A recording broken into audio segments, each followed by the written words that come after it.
So when the bottom dollar came out a couple weeks ago, I put out a preliminary video on my initial thoughts and impressions, and although still relevant, I thought I'd do a follow-up video after putting some added time into this whole DLC.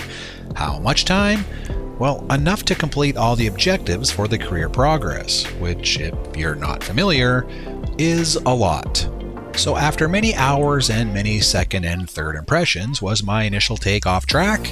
Well, stay tuned, because in today's video I'll be going over my top 3 pros and cons on this new DLC, and then just give you some final thoughts and impressions on what surely is likely to be one of the last few remaining DLCs we'll be seeing before the launch of GTA 6. Alright, so I thought I'd start off positively and give you my top 3 pros for this new DLC. These were the top 3 things that I enjoyed that made grinding these missions a little easier. And trust me, it was a grind. In no particular order, the first and most obvious is the new mission content. In a game that can feel so monotonous at times, getting any new content at this point is a welcome treat, and the bottom dollar definitely delivers. Although most of the lower tier bounties seem a little familiar with what feels like rehashed missions, all of the top tier bounties get new content and are pretty refreshing and enjoyable.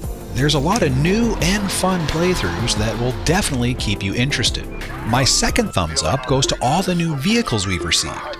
There was a total of 10 new vehicles that dropped during the DLC. We received a couple more last week, and this week we'll be receiving another one. All in all, if you're a car collector or just an aficionado, you'll definitely have reason to smile. Now, there is a downside to this, which I'll get to in a moment when I go over my cons, but it is rare that we receive this amount of new vehicles at any one time, and the variety and types are definitely a welcome bonus. The last pro for me is the new vigilante work, or what Rockstar is now calling dispatch missions. Now, to be clear, I'm giving a thumbs up for bringing back the whole vigilante idea, not necessarily the missions, and definitely not for the payout. I'll be going over this a little later when I get to my cons. But the vigilante idea as a whole is actually pretty satisfying. You can delve into a little role-playing and pretend you're a cop driving off in your shiny new police car to take down the bad guys. The dispatch missions are definitely a nice little twist, and I'm glad Rockstar brought them back. Okay, now for the cons. My first and biggest con is the payouts. I mentioned this a couple weeks ago when it first came out, and 2 weeks later, I'm even more frustrated. Now, to be fair, I think the payout for the top tier bounties is fine. 135,000-ish once per day is okay. The missions are not too crazy long, and these compare fairly evenly with other businesses based off the time to money ratio. However, everything else in this bottom dollar DLC is woefully underpaying. Starting off with the lower tier bounties, it's just not enough. I'm sorry, I've already shown you can perform a payphone hit in less than half the time while also walking away with more money. The passive income for the bounty business is also crap. You need to physically send the 2 agents in your business off to do work, and then upon their return, you'll be getting around $13,000. This is just not worth it. It makes 0 sense, especially when you had to pay $1.5 million to purchase them. Just insane. And the final piece is the vigilante work. $25,000 to complete these missions is also way too low. As far as the time to money ratio, again, you can complete a payphone hit in roughly the same time for almost double the amount. And let me also add, the payouts are only part of the problem here. The actual cost of everything is also going up. Some of the police cars added to this DLC are almost $5 million. That's without the trade price, but still, that's just crazy. I mean, to put this all in perspective, let's say you're new to GTA, you've just splurged and purchased a brand new bottom dollar bounty business with all the upgrades for almost $5 million. You then splurge and buy a shiny new police car for around, again, $5 million. And then you find out after sending your 2 agents out to do some work, they each bring you back a paltry $6,500. Welcome to the new GTA. The disparity between income and cost in this game is definitely going down a bad path. Lord help us when GTA 6 comes out. Okay, the second con I have is the length of some of these missions. I don't think there's another business in this game that has you traveling around so much. If your bounty business is located in the cities, guaranteed that 75 or 80% of these missions will have you traveling to the north end of the map.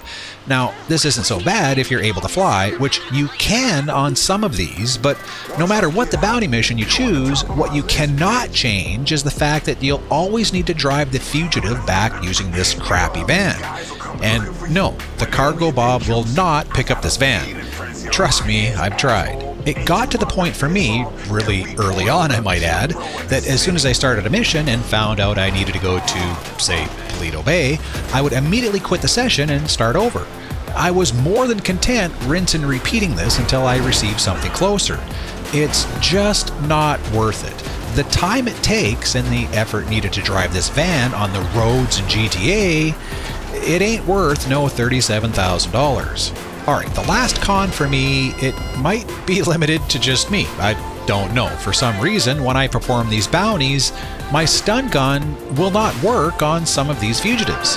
I'm not sure if this is intended or just a huge glitch that Rockstar needs to address, but early on I came to realize that the stun gun does not always work.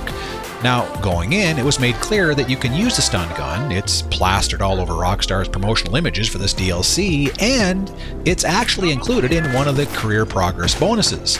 I can't remember which one, but you end up receiving a new livery for the gun upon completion. So all this being said, it's a huge disappointment that oftentimes it doesn't even work. Usually when this happens, I have to revert to the only other way to subdue the target by shooting at their hands, which I'm not particularly fond of considering how accurate you have to be. So yeah, having weapons designed specifically for this DLC and then not being able to utilize them, that's a huge thumbs down for me. Okay, so my final thoughts and impressions. To be completely honest, at this point in my GTA Online journey, I'm pretty much tuned out. GTA 6 is right around the corner, and we've pretty much done all we can do in this game, from a developer's point of view and from a game player's point of view. I think Rockstar's headspace is 100% GTA 6 right now, and trying to wow us with a new DLC is probably at the bottom of their list, even though they're still charging money to play it. Is this one of the better DLCs? No, it's not. Does it have to be? Again, no. I think everyone involved in GTA at this point is just coasting until next year. What I am fearful of, though, is that much of what we're seeing introduced into the GTA community now is going to be a test bed for what we can expect to see in GTA 6. If the past year's any indication, the next iteration of this game is going to look a lot different. And I'm not just talking graphics, I'm talking about the entire economic philosophy we may end up seeing. If we continue down the path that Rockstar's laying out, my prediction is this. Items in GTA 6 are going to cost the player a lot more than what we're used to, and payouts from businesses and heists are going to be a lot less than what we're used to. You're probably thinking right now, well, duh, of course, this seems like an inevitable path. But I don't think we fully comprehend just how much of a gap this may turn out to be. Again, not to beat a dead horse, but I just purchased the latest GTA 6 business for almost $5 million. And my return for one associate to go out and do work for me is $6,500. In the end, for me, this DLC is not so much how it affects my gameplay today, but how it's going to translate a year from now when I begin playing GTA 6. Alright, so that's it, my friends. Thank you for watching. If you like this video and want to help out, please subscribe, give a thumbs up, and let me know what you think. If you purchased the new bottom dollar bounty business, what's your thoughts? Do you think it's a decent business? Or is it perhaps a sign of the times and hinting at what's to come? As always, drop a comment below and let everyone know. Until next time, be happy, be well, be safe, run TV, the one Maestro.